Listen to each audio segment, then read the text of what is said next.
Assalamu alaikum wa rahmatullahi wa barakatuh. Peace be upon you. My name's Amin Buxton. Thank you very much to everyone who's come. You're very welcome. It may be for some people the first time in this beautiful space in the Central Mosque, but you're very welcome. And I said before, it's a functional mosque, so there's going to be people coming in and praying and doing things in the background. So yeah, that's just to be expected. Welcome to this. This is our first lecture of this year's Islam festivals. This is something we run every year as part of the mosque's outreach to kind of coincide with the Fringe. We have the mosque open and we have tours going on and we have a cultural day. Today we have a cultural day. So when you finish, go outside and there should be, maybe there'll be some food left to kind of to taste. There's also a calligraphy workshop running downstairs, and there's an exhibition underneath this hall here. But today we're here welcoming Christopher Boyce, a good friend of mine. Christopher was a world-leading happiness expert, and we'll talk about that. Having spent a decade researching happiness, writing papers and presenting in academic conferences, in 2017 he realized that in spite of all he knew, he wasn't actually very happy. And he decided to set off on a bicycle for Bhutan. And those who haven't heard of Bhutan, it's a small kingdom in the Himalayas, which is known as being the happiest place on earth. Though Islam wasn't part of the plan, the journey planted the seeds of a spiritual awakening that years later would lead him to embrace the faith. In this conversation, we're going to reflect on the meaning of happiness, the ride to Bhutan, and the unexpected path it opened towards Islam.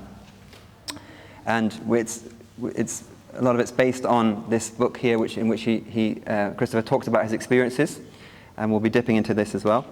So to kind of start off, you talk about your early years, and how as you got older, you became more aware of this, of happiness, and what you saw in your parents. That there was this idea that if we have a bit more, we'll be happier, a bigger house, a shinier car, and you realize that in fact no one was getting any happier. And then later on, you excel at economics. You have this potential to become a great academic. And at the same time, you're going through some quite dark times and with alcohol and so on. How would you kind of reflect on that? Maybe? So thank you everyone for coming along.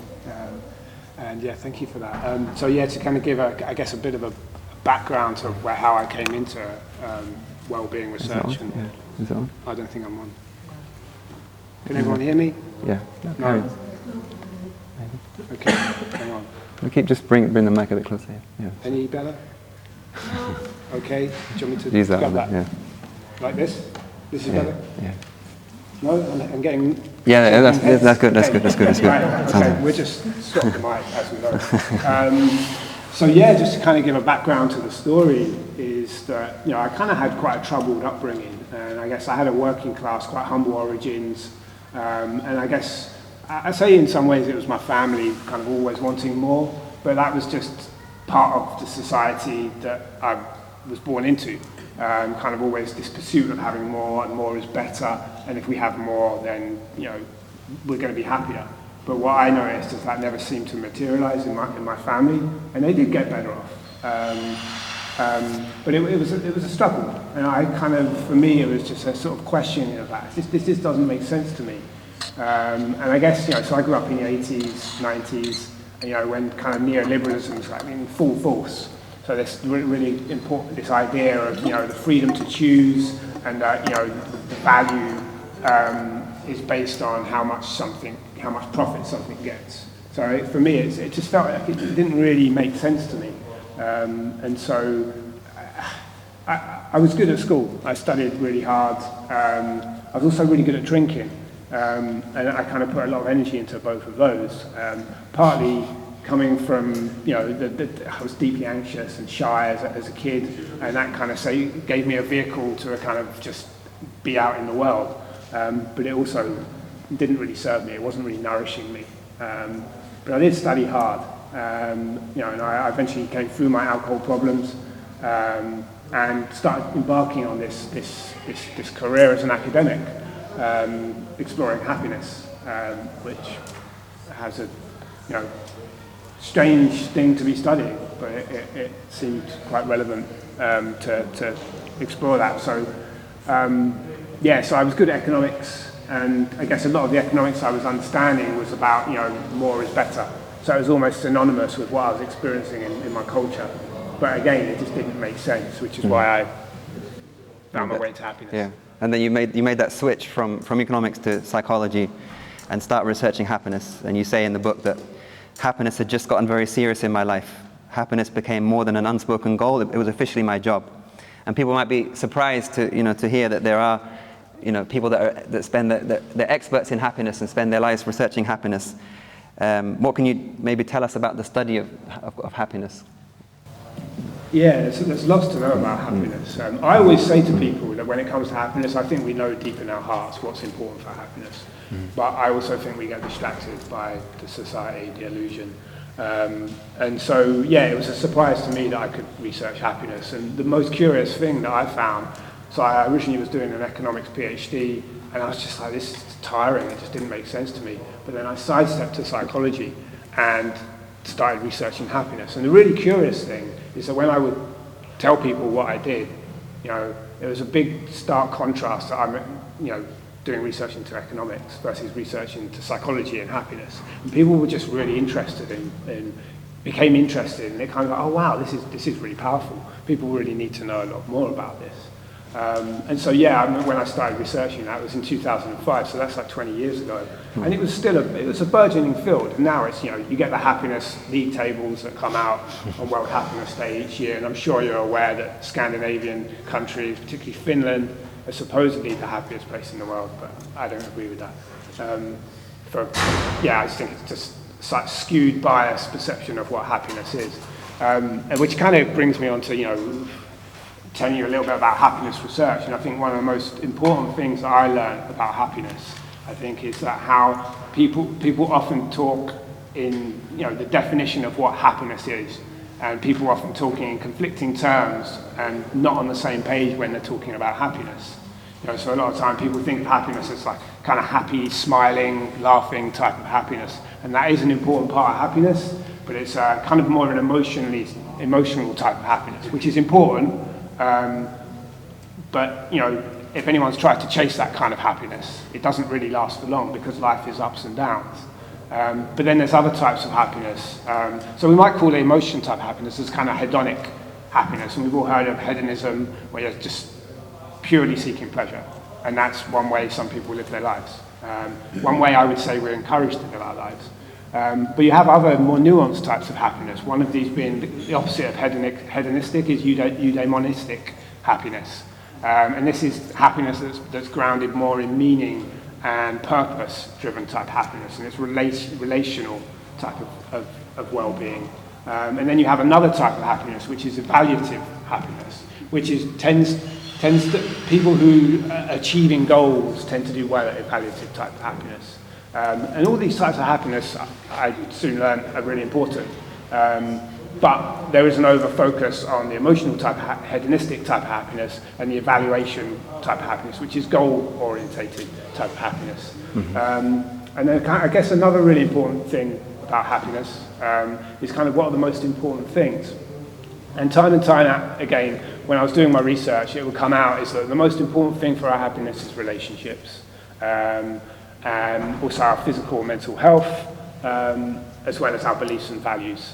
And what I also found really curious is that people overestimate the importance of material gains, of money.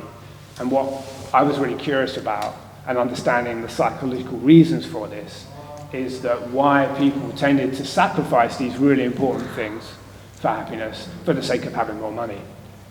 Putting their family values to side, or even their just values generally, for the sake of achieving more, their own health for the sake of achieving more. With the hope that one day that would bring them greater happiness. And this is the world we live in.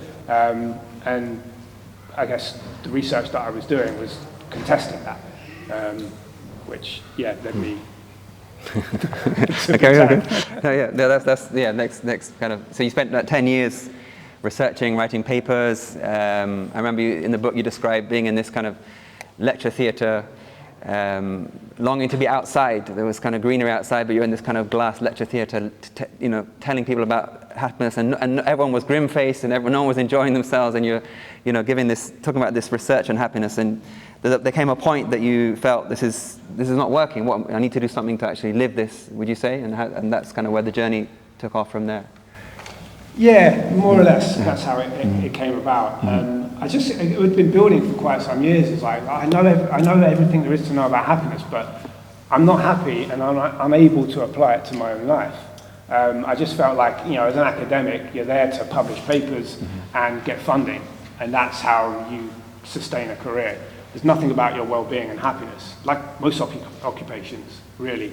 And I just felt, like authenticity, like being honest and open and true to myself is a really important value. And I just felt, I just can't do this anymore.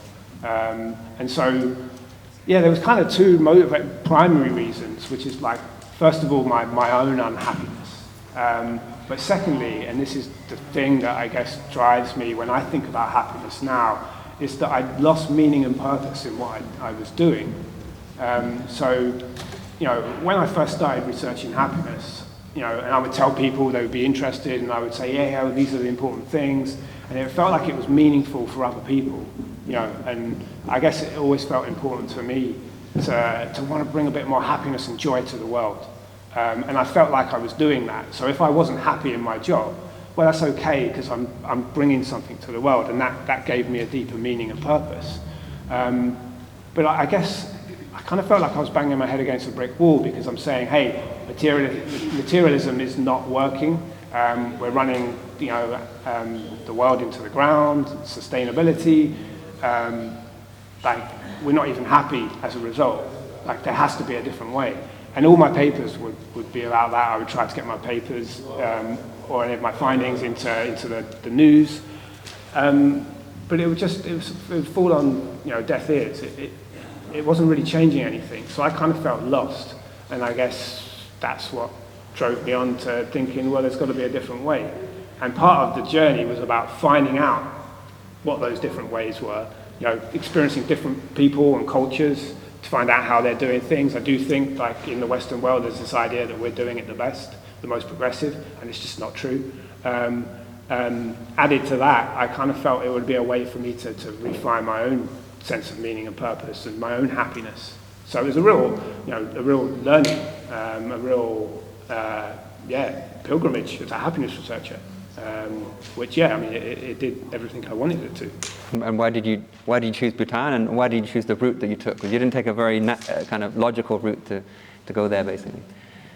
Yeah, so anyone researching happiness will have come across Bhutan, or anyone interested in happiness. I mean, so it's not the happiest place in the world.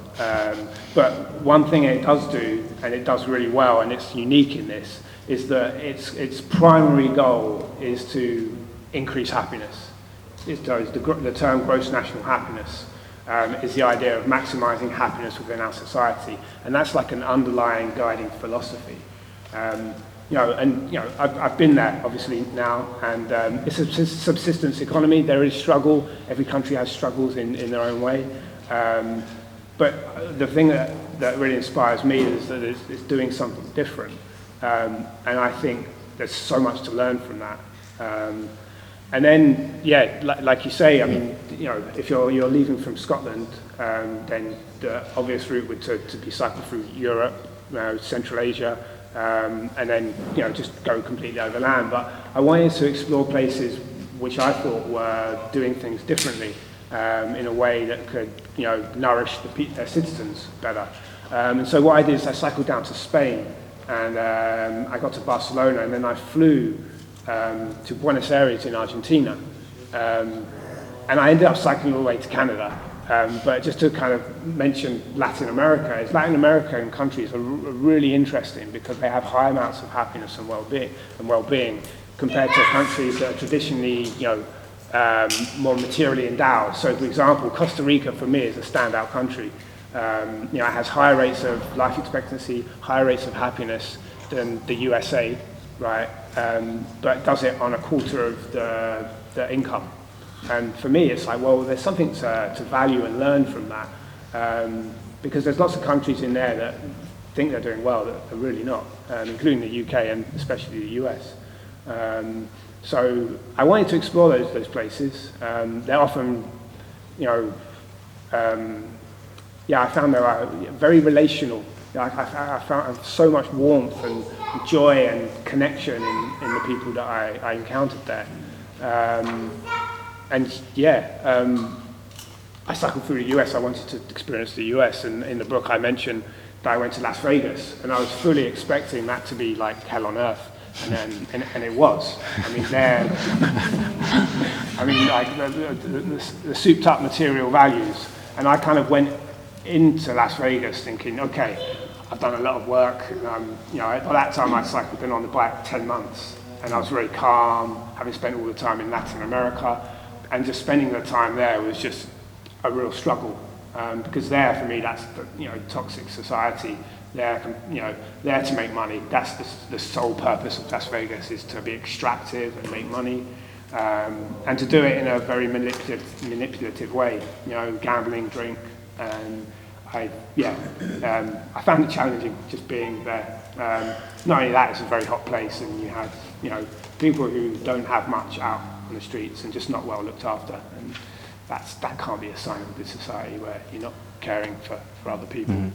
And so you mentioned you described this long journey from all the way up through South America, Central America, up through Mexico to America, North America.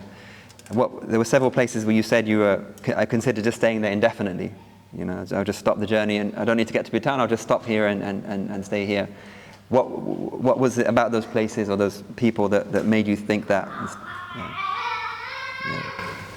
Yeah, there were several places along the way that I just felt like I could stay here.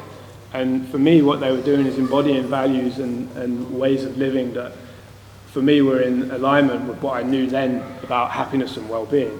So often like a very solid purpose, a meaning for being there, very relational, so really caring for one another, like really nice kind of community.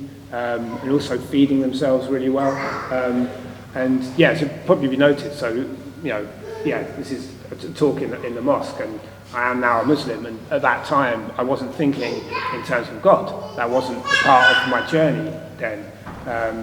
But what I now, upon reflecting back, I can see that a lot of those communities and places did have an element of faith and religion and God as part of them, which I think brought people together in a way that maybe I didn't appreciate at the time. Mm-hmm. But yeah, some really beautiful places. I remember staying on a farm in Costa Rica, and there's this beautiful family I stayed with in Mexico. In a very beautiful community who were very loving, and for them love was synonymous with God. I just felt really at peace there, and I'm still very good friends and in contact with them now. And then you flew from Canada across to China, and then Vietnam, and then India, and then finally Bhutan. What was the contrast like between the sort of Latin America or Americas and the East, so to speak? Yeah, very, very different. I think so. I also spoke reasonable Spanish at the time, so my communication skills were quite good. I could communicate. But as soon as I got to Asia, Southeast Asia, the language skills weren't there, and it was really difficult to communicate sometimes. But then also you could see into the heart and soul of people, and people just kind, beautiful human beings just wanting to help, which I've met so many people like that on my journey. So it's a very different culture, it had different challenges. But I think at that point, because most of the journey was cycling through the Americas, and that took me 12 months, this was kind of towards the end, and I was really quite keen to complete the journey. But I cycled through Southeast Asia, and then towards the end of the journey, I ended up flying from Bangkok, so I didn't want to go through Myanmar, and I flew to Calcutta, and then from Calcutta, I cycled up West Bengal in India to eventually then get to Bhutan. Mm-hmm. And you mentioned specifically as a first, perhaps your first contact with Muslim peoples on your journey? Yeah, because I mean, I didn't travel through any predominantly Muslim countries. Which is now I think about that and I think, well, how does that sit with me now? I think West Bengal was the closest I came to that, and it's interesting because it's almost like that was what drew me into Islam later on in my life, because I subsequently met someone who was British Bangladeshi. So West Bengal and Bangladesh, are culturally quite similar, and it actually turned out that that was easily the most important, most happy part of my journey was travelling through West Bengal. And I remember staying with a couple of people. There's this one family in particular, and they were Muslim, but I guess I didn't really pay attention to it as I would have now. But it also just inspired me in a certain way and helped me just think about things differently. And it's not, for me, it's not about having a faith and whether it's different or the same as anyone else, but it's really about being a loving and kind person. And our faith can really help us do that. And that's what I saw on my journey in West Bengal, certainly, but in my journey, whether through Latin America, faith was a big part of it. And finally, you come to Bhutan, this epic journey. It's been more than a year, and you've sort of done what you set out to do. Did you achieve the goal or achieve your goals for the journey? I think an important goal of the journey was to forget about having goals. I think when we put expectations on life and don't just surrender to what comes across us and accept it for what it is, we're often not very happy for that. It's that expectation. It should be a certain way rather than just accepting as is. So that was a huge part of getting to Bhutan. I never set out to, that wasn't the goal, but it was the goal. Just to surrender, and I guess, there was so much about the journey. It was just a case of letting go. There's a chapter towards the end of the book which is just letting go of all the things that kind of come my way. But yeah, in terms of I guess, not the goals, but what I wanted to achieve, was it to restore my own happiness and well-being? Did I achieve that? Certainly, yes, definitely. It was a really powerful trip. Another really important thing is, did I connect with people along the way? Yes, I learned about other people and cultures, became more curious and open towards other ways of doing things. So it achieved those goals. That's what I find really interesting. Throughout the trip, Christopher's always measuring his happiness and journaling and always questioning.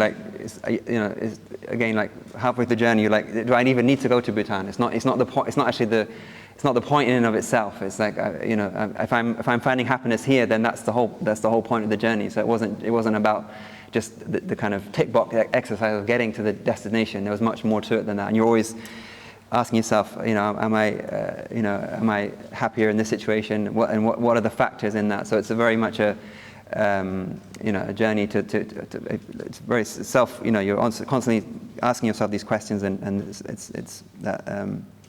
And then you come back, and you say, what's it like coming back after all that time, and where does that leave you after kind of all those experiences?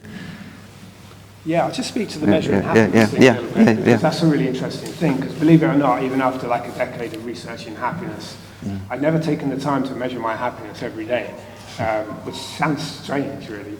And I would challenge you to do it, just a way of thinking about, how did I feel today? And I guess it's impossible to record how you feel. I do it every day. I've got years and years of you still do happiness. I still do it, okay. Because I find it really useful for me in terms of, So how happy are you now? Now, I'm joking. I'm a little bit nervous. Still am. That's good. Hopefully it's not showing. No, carry on. But I think,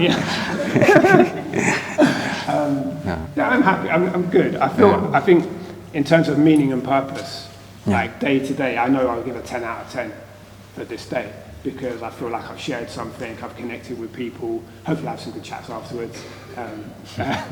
So for me, I know it'll be a 10 out of day purpose because I put myself out there and I'm living, I'm engaging. Hopefully you will have a 10 out of 10 day. You said you're still measuring it. I'm still measuring it. Yeah. I guess the reason for measuring it is because it helps me question what I've done with my day. As in, I didn't feel so good today because I did this and that.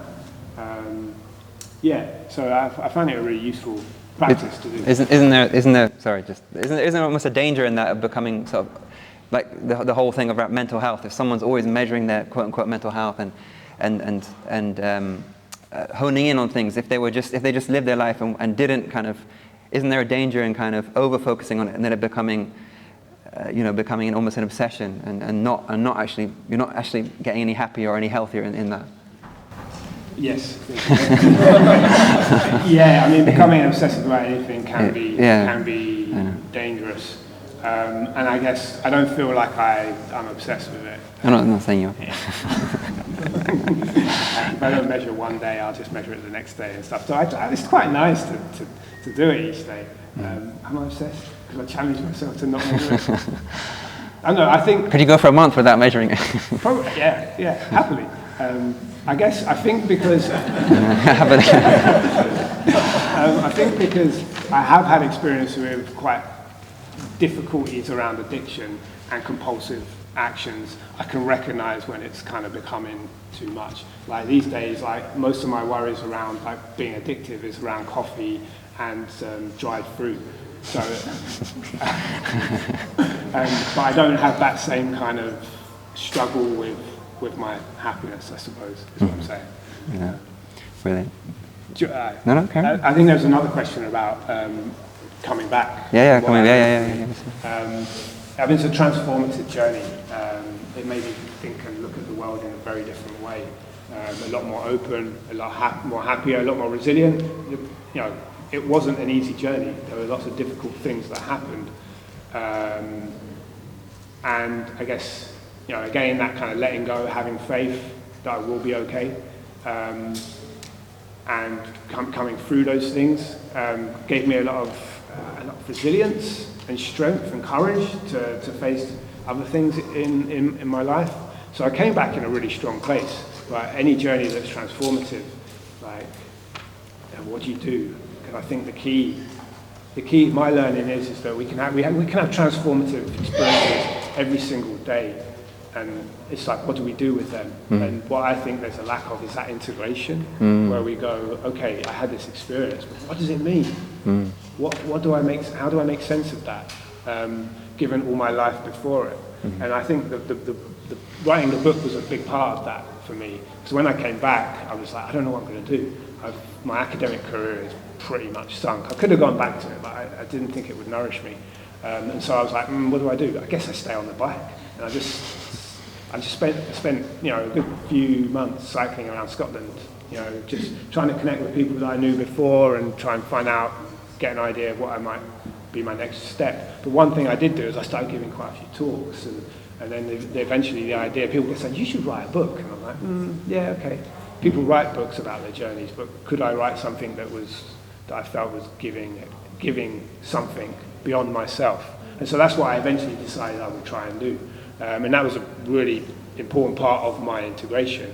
And then we had a couple of years with the COVID, and so I did this journey in 2017 to 2019, and I guess I was eagerly awaiting, I'd been having conversations with a publisher on my book, and I was eagerly waiting on the 20th of March, which is International Day of Happiness, if anyone doesn't know that, in 2020, and I was all ready to go and meet the publisher, and then with COVID, that got cancelled, and life kind of took a little bit of a turmoil for those years, and it was difficult times. I was unemployed, and living my research, because I did a lot of research around unemployment, for example, and how that affects our well-being and emotional health. And so it was life is challenging, and part of it is meeting those challenges, and I guess that's what I did, and now I'm here, talking about my journey in the context of my faith, which I found a lot later, and I think much of that is rooted in the journey, because now I look at it and I see it was always a spiritual journey. And I guess, when I think about Islam and how I've embraced it now, I can see that it sowed the seeds, and so a lot of experiences were spiritual experiences. I opened the book up with what you might call a numinous experience, where you're feeling the oneness of all creation, and I saw that as a spiritual experience, but I hadn't looked at it from the perspective of faith through Islam.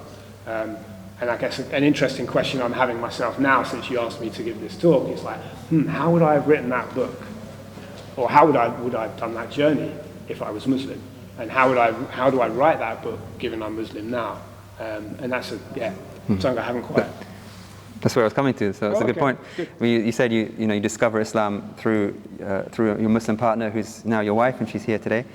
And many people, I myself converted to Islam through quote unquote chance meetings with people, and that one thing leads to another, and many people have these experiences. But I guess that going back to what you're saying now, how did Islam resonate with you, with everything that you knew and experienced about happiness? When you discovered Islam, how did that resonate with all that you'd experienced and knew about happiness? Yeah, I felt like a very easy, natural thing to do. There were a few things that were going on in my life, I guess. So I think, sometimes culturally it can be difficult to convert, because there's so many things that are alien to many people. But I'd already worked through my drinking issues, and it's going to be 20 years since I drank this year, right? I already had experiences with fasting. I already had experiences, my own numinous experiences. I meditate regularly. So for me, it felt like a very, and I also, look after my body in terms of food and what I put in my body. So these things weren't difficult. So really, it came to me, through wanting to create a relationship that was meaningful for my wife and I converted to Islam for that purpose, but with a real kind of openness in my heart. To just explore and deepen, and not really knowing what I would find, really, but just a real openness and curiosity, just like I had on my journey. Just like I think it's really important for anyone just to be open, and someone has an experience of this world that's different to ours, and what's that about? How did they come to that? There's lots of value in that. And so it was quite natural and easy, and I've been really supported along the way, even given my reasons for converting. And I think also a really helpful aspect is that my brother had in fact converted to Islam 3 months earlier, for similar reasons, to marry and create a family. And so for us it was just like, wow, because me and my brother are very tightly connected. He comes up in the book a little bit. But we're very tightly connected, and there's a lot of synchronicity in our lives. So it just felt like, wow, what a journey that I would be undertaking. And in many ways, I also saw it as just like a beautiful opportunity to deepen into something that, to be honest, was quite alien to me, that I didn't really have any appreciation or understanding for. And yeah, it's been a fantastic journey, and I'm still learning. Beautiful, beautiful. I want to open up to questions in a minute, but maybe on a kind of final maybe note is to sort of, going back to the idea of happiness, what are the kind of core components for someone if they're to live a happy life, something that we could all maybe take away from today? What are the core components for happiness? And for me, it comes down to relationships, and I mean relationships to ourselves, relationships to a community, and relationships to however you want to name it. For me, it's God, Allah, but the universe, the entirety of creation, and having the right relationship with that. So for me, community is essential, and I certainly feel that community, as a Muslim. But it doesn't have to be that way. It's just about having community, and having strong, stable, committed communities is essential. Kind of related to relationships, I think one of the important learnings I had on my trip is the reciprocity between us as human beings. It's not just about giving and showing kindness to other people, it's also about the kind of willingness to receive that kindness, which we often think about, because everyone wants to help and be kind and show generosity to others, but we also need people who are going to lean in and say yes and accept the gift that's there. And I almost learned, 'cause I had a lot of experiences where, I'd be humbled so many times, but people who didn't have nearly anything really, was still just open-hearted and generous. And for me, coming from the background I've come, I feel like, well, I can't take from here, but that's the gift. The gift is leaning in, the gift is receiving. So I also think that's a really important thing. And then I guess the final thing is, relating to, growing up, and I still am sometimes, crippled by anxiety. It really struggles, I feel insecure. And I think a really important for me that's come through my journey, as well as Islam, is the surrender, is just leaning in and surrendering to God, to Allah, and whatever happens, and accepting whatever comes our way, and it will be okay. Even if something really bad happens, it still will be okay if we can keep our hearts open. That's not to say that it's going to be easy, or it is easy in this world, but I do think that having that faith and surrendering to what is happening is vital. That's beautiful, that's beautiful. I can keep going, but if anyone has anyone got any things that they'd like to ask? Of course, yeah. I did hear you saying the word joy once in all the words that you said. Is there a difference between joy and what you've been speaking about, in the sense when you walk, you move your legs, and when you run, you move your legs, but having to run is more intense than walking.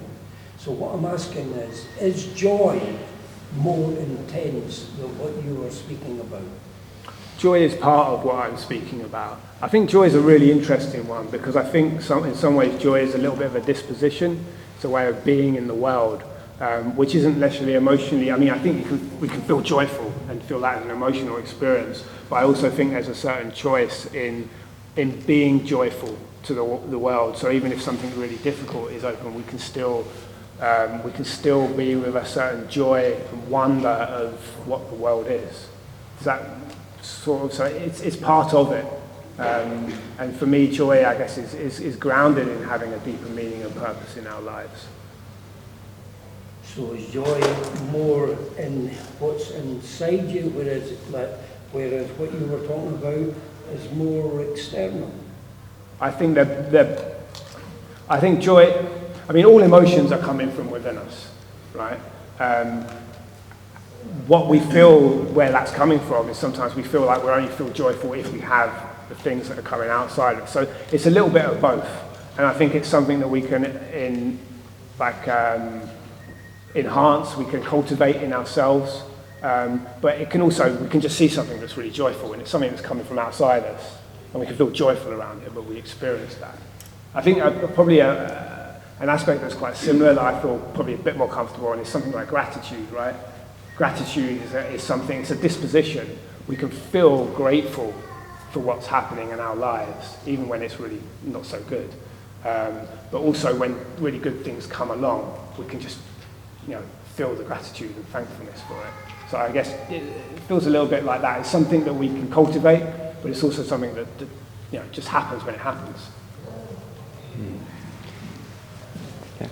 Yeah, on the definition of happiness, you were saying in the West we see happiness more as like a dopamine-induced, like hedonistic view of what it is. And when you travel to countries like Costa Rica or Bhutan, do you think happiness is more like contentness? Would you like equal contentness with happiness, of just kind of accepting what is and being content?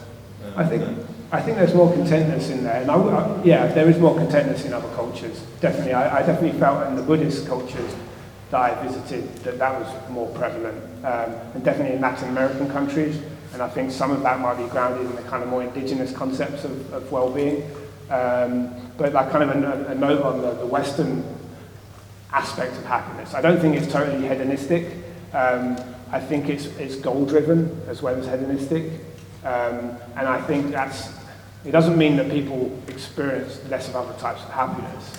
It just means that the way we have created our society is that, if you want to be a successful business in this day and age, just get people's dopamine going, right? Or even get them addicted. That will be good for your business, right? So it's more based around kind of short-term pleasure seeking. And that happens across the world, but I just think it's particularly rife within the neoliberal capitalist society. Hi there. I was wondering, you mentioned about measuring every day your level of happiness. Do you kind of subdivide that into categories? Or is it just like an overarching, I feel this out of 10 for happiness? I ask myself, I've got a whole host of things I ask myself, but the simple things I ask myself. So I ask myself 4 questions each day. I ask myself how purposeful and meaningful I felt the day was, how much experiences of happiness and joy I experienced, like emotionally, in the emotional sense. I ask myself how much anxiety I feel each day. And I also ask myself, how much sadness I have. And so what I do is I rate myself like from 0 to 10 on each of those. And so that's, and they're different types of happiness. And I know that, a good day for me is a 10 on feeling 10 out of 10 on purpose. That to me is what I'm interested in. And sometimes necessarily that doesn't mean I'm going to be happy, like emotionally happy. It's not going to be pleasurable, but it feels important, therefore I will still do it. And I think guiding myself by that has been much more valuable. And also, I feel more pleasure through it, ultimately. But that's not the goal, because we're going to have difficult days, difficult experiences. And I think we're too precious about always feeling good all the time, because that's not life. And I think the same the gentleman was saying about what we're seeking in terms of that happiness in our society. It's not realistic to be happy all the time. You can research happiness like I have, but I also think it's the experiential living and learning. For me, I get a lot out of that, of thinking about my own happiness. Not in... Someone else, you choose. Okay, go on. So religious beliefs often influence how we perceive happiness. And having gone in non-Muslim to Muslim, what changes did you see in your metrics of happiness through your change in faith and religion? Yeah, it's a really interesting one, because before I came to Islam and before I got married, I was aware that happiness studies show that people who have faith, have certain spirituality or religious beliefs, are happier, as well as people that are married. But for some reason, I didn't feel like that I was going to deepen into those things, because I felt it was about having values and beliefs, and it was also about having a committed relationship. It doesn't necessarily have to be marriage. But interestingly, when I did both of those things, I did feel my happiness deepen. And I can't quite explain how it was. I just felt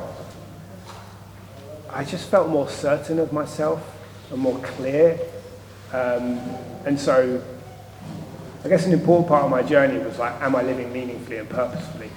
And when I'm doing good things, connecting to people, I feel that. But when I'm praying 5 times a day, like, I definitely feel that. So it kind of almost just gives, I don't know, and that's one of the things I really appreciate about Islam. It's just like, it's like, guidance on how to live a connected, wholesome, God-loving life. And had I not converted to Islam, I wouldn't be doing those things. But having done those things, I'm like, wow, this is really helpful for me.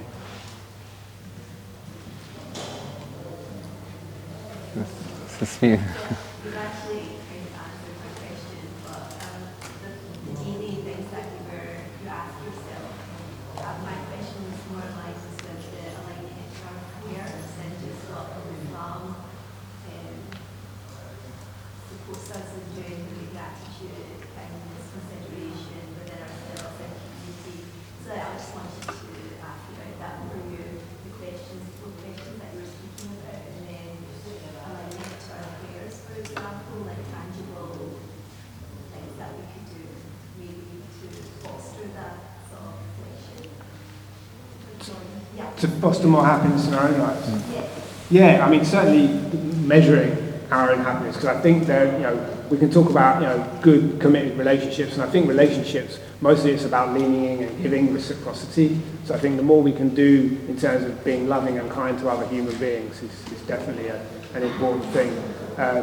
But it's also about like tuning into what works for us, and that's why I think measuring out my happiness was really important, because I go, oh yeah, I did that again, and that doesn't make me feel good. And I notice I'm doing that regularly. But when I do this, it makes me feel really good.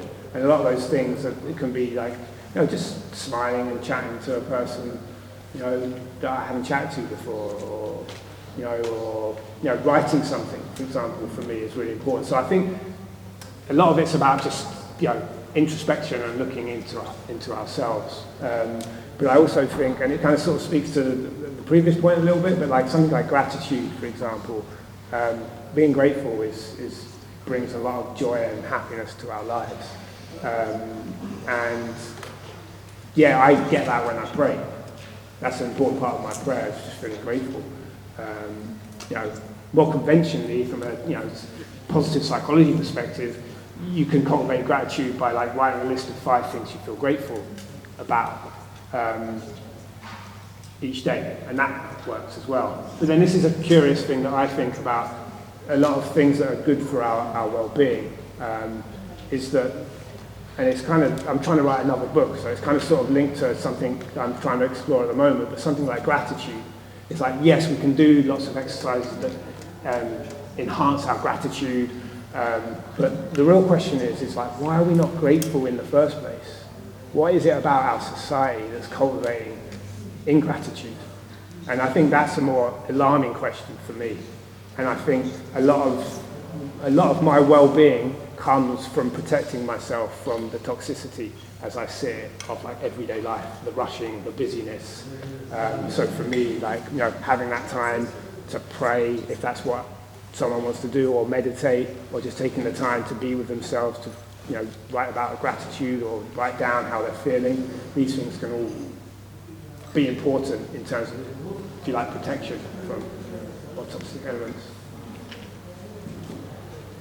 There's someone else, I think there was someone. Yeah, there's Rosina. Yeah. Who? Oh, there's Rosina leading. Can I ask sort of political question? Because obviously, like, from a climate perspective, contentment basically would be the best analogy for happiness. From when you traveled, especially through Latin America and then North America and then through to China, did you notice more happiness and contentment in countries that have more socialist states that had essential services provided by the state, compared to other countries where it's more of a capitalist society, where essential services like healthcare and social care is provided by for-profit organisations? Did you notice any difference? Yeah, I did, but I would say the difference was more about not whether it was socially provided things, but whether the society was individualistic or not, or I perceived it to be so. One of the kind of like shared aspects, wherever I went, I would always meet kind, open, generous people. There would always be, in whatever country. The key difference was how willing people were to connect. And what I found in more individualistic societies, and this is a very generalization, but I'll say it anyway, is that I felt like that ability to connect and want to connect was somehow severed, or there was a block to it. And what I saw, it was almost like a fear. Like I don't know, this is my own judgment of it, but like, this is mine, I want to protect myself, and whatever that is, person cycling through the land, I don't know them, I don't want to know them, they could be scary. Whereas it just struck me, and I feel that in the UK, people don't really want to know, because you don't know what you're going to get into. But in some countries, it just amazed me how just open people were. Like, you're in a plaza in Latin America, and someone's just like, hey, what are you doing? It's a very fear-driven society. Yeah, Fear-driven. Very individualistic. Yeah, and I think that does stem from individualism. Which, yes, it's not, we are individuals, but we're individuals within, a global community. and there's very little that separates us, you know. So, yeah. Thanks. Hiya. Salam. Walaikum salam. Two questions. So one, just if you could elaborate, one of the comments you made was the oneness of creation you observed. You know, I'd like to understand from your perspective, how did you see that manifestation of oneness of creation? Was it through nature, or you know, was it through just through your journey observing? And secondly, was through you talk about purpose, right? So obviously to live that meaningful life, how has that changed as a whole? So when you before sort of not into Islam, how was the difference there? Do you feel as though your purpose is still the same, or has there's been a change there? Yeah, thank you for those questions. Firstly, on the kind of oneness of creation, I mean, I had this experience towards the end of my journey, and I start my book with it, right, where I'm just looking out over the Himalayas, and I just feel this awe and this sense of just like everything being connected to everything, you know, and you know, everything is almost like happening at the entirety of the same. I mean, it's more of a feeling really than something I can really explain, but whereby everything is happening at the same time. It's all connected. So that's how I experienced it, and I guess I experienced it, for a sustained period of time, where I just felt, even when I talk about it, writing in the book, it's like, am I writing the book in that moment? Has it all been written? Do you know what I mean? There's just no sense of time, just pure presence.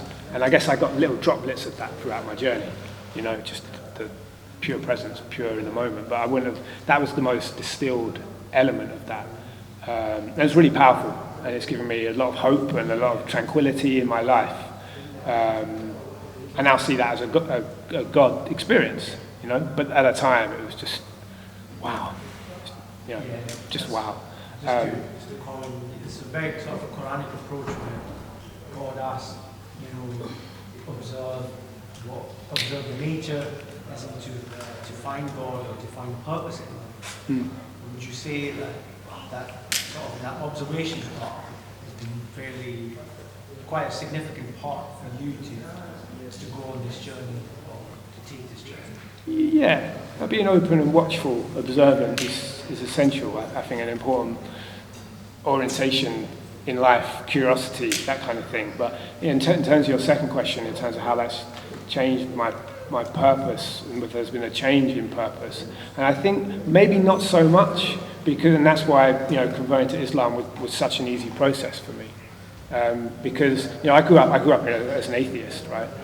So for me, just like the idea of God was just something I very early on dismissed, and it still feels almost difficult to say that word. And I believe in God, and so there was a real long journey to get to a sort of sense of what is this that I'm in.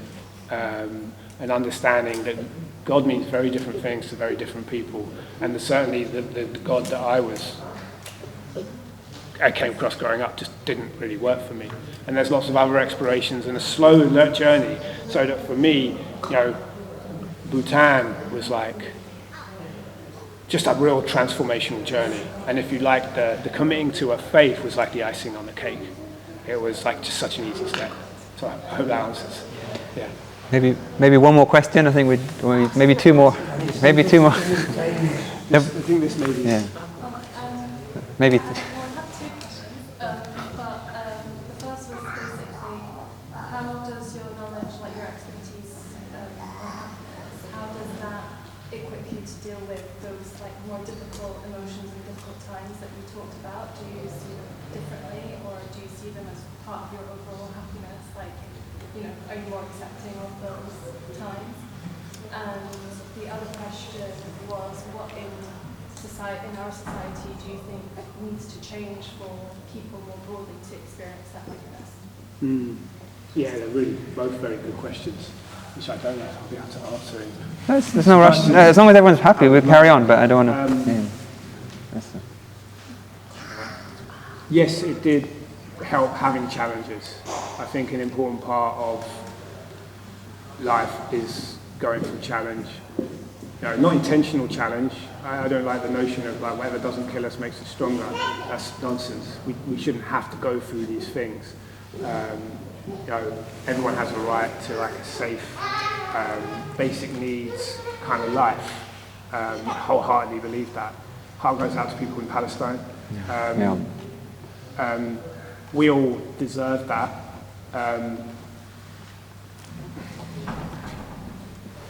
But we can learn. It is an opportunity to deepen into what is. Without the challenges, would I be here now? I appreciate all the things that have happened to me in my life because I wouldn't have the life that I have.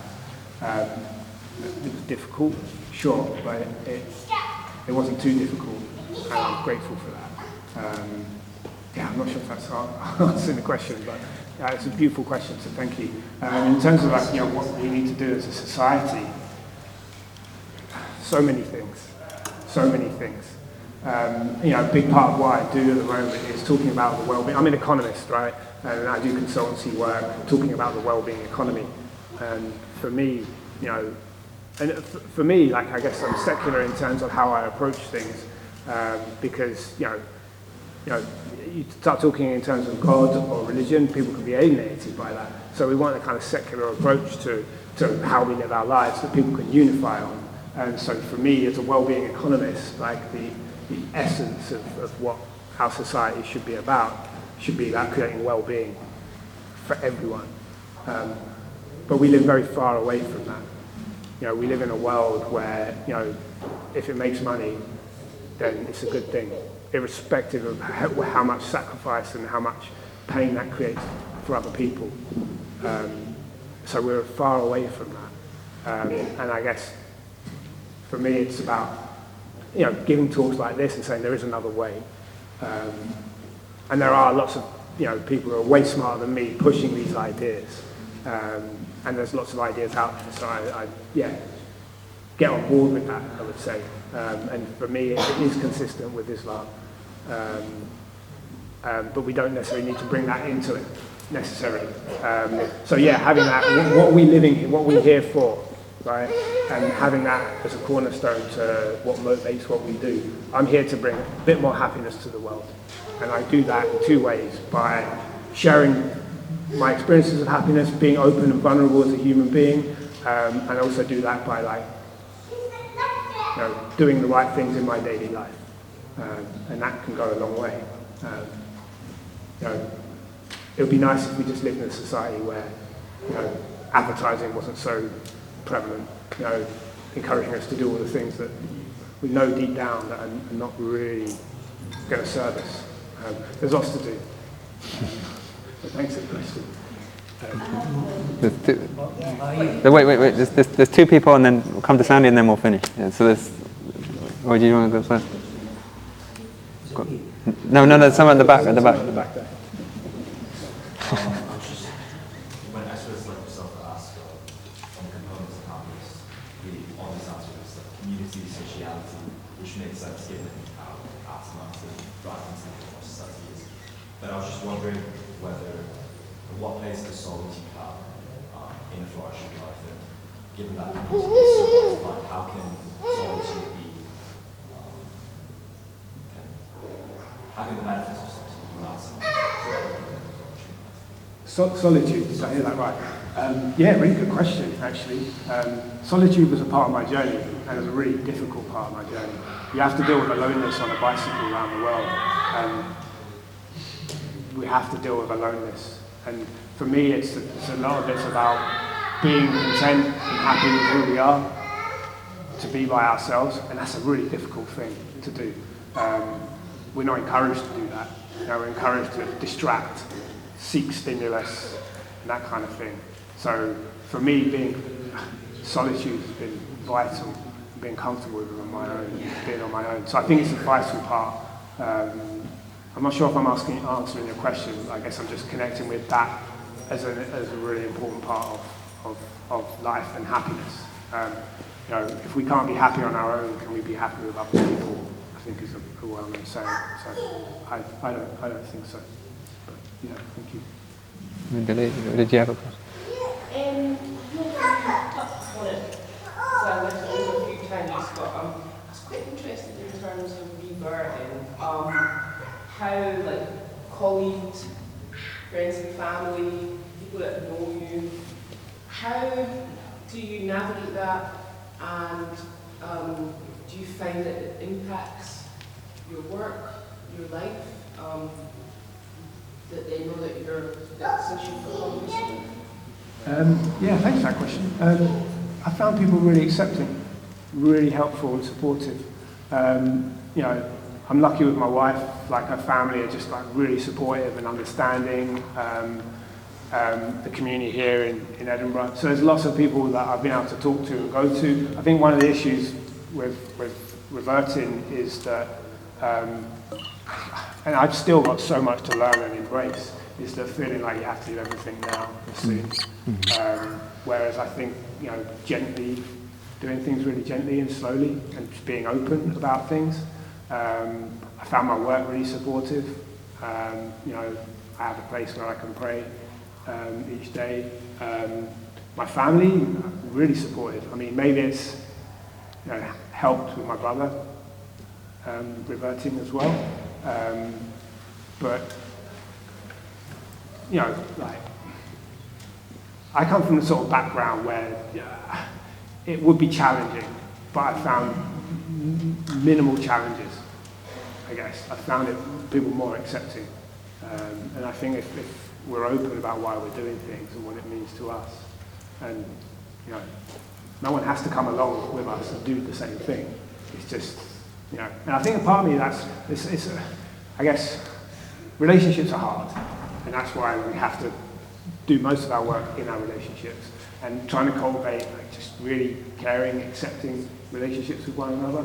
And I guess I've worked hard with my family to be open, non-judgmental towards them, and it's come back for me. So yeah, I just feel really, really blessed and supported. So, thank you. Final word. Were there times in the life of the prophet when he wasn't happy? I don't know enough, to be honest. What would you say? Like in terms of, I mean, yeah, I haven't, that's not something I've done. I've not kind of taken my blueprint of happiness and projected it onto a life and times which I understand very little about. I know there were deep challenges during that time. I mean, maybe the prophet, peace be upon him, would have been 10 out of 10 happy on purpose and meaning every single day. But, you know, I imagine there were a lot of challenges and difficulty in the day-to-day life. So I don't know if you've got any comments on that. I would say that the Prophet Muhammad, peace and blessings be upon him, was a human being, and he lived through the human emotions that every human being goes through: loss, pain, struggles, joy, all those, and he experienced and demonstrated all those emotions, and that's what makes his example so beautiful. Is that he wasn't just a single face or a single representation. He manifested all those different experiences of life, basically. Which means then, if there were times when he was unhappy, then it's quite acceptable for us to be at times unhappy as well. It's natural. It's natural. Yeah. So I think, very good. I think, anything last before I just wrap up? Yeah, thank you. It's been wonderful to chat. I was really nervous beforehand. I feel like there's been a lot of love, warmth, and acceptance in the room. So I really, really thank you very much. I've got some books here. I've got about 4. So they're giveaway opportunities. So I was going to give the first one to the person that can guess how many punctures, flat tires I had during 18 months of cycling. 98. No. 17? No. Lower. 73. Lower. 52. Higher. 59. No. Lower. 45. Lower. Were you cycling in a tube or so in a tube? In a tube. 40. Lower. 37. Someone's been close. If they doubled it, it's close. 12. 26. 26. It's been some very close answers. Very close. Just go one up. Or what? No, that's one too high.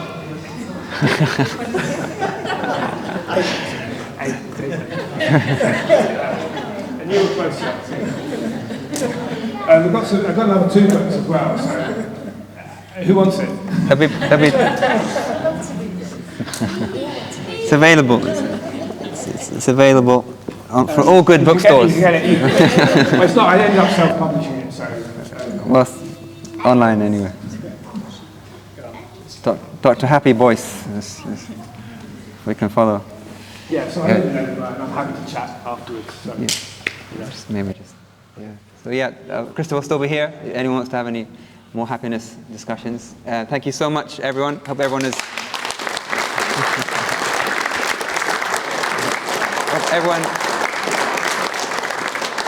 Beautiful discussion. I hope everyone is feeling a little bit happier, a little bit. And thank you so much for coming. Next week we have another lecture on AI, on Islam, its relationship in science and in Islam and AI, with Dr. Shoaib Malik, who's a lecturer at Edinburgh University. We have stalls outside with food, and there's an exhibition downstairs if anyone wants to hang around. And the mosque is open for the next week as well. But thank you so much for coming. Thanks for giving me your time. And a big thank you to Christopher. Thank you very much.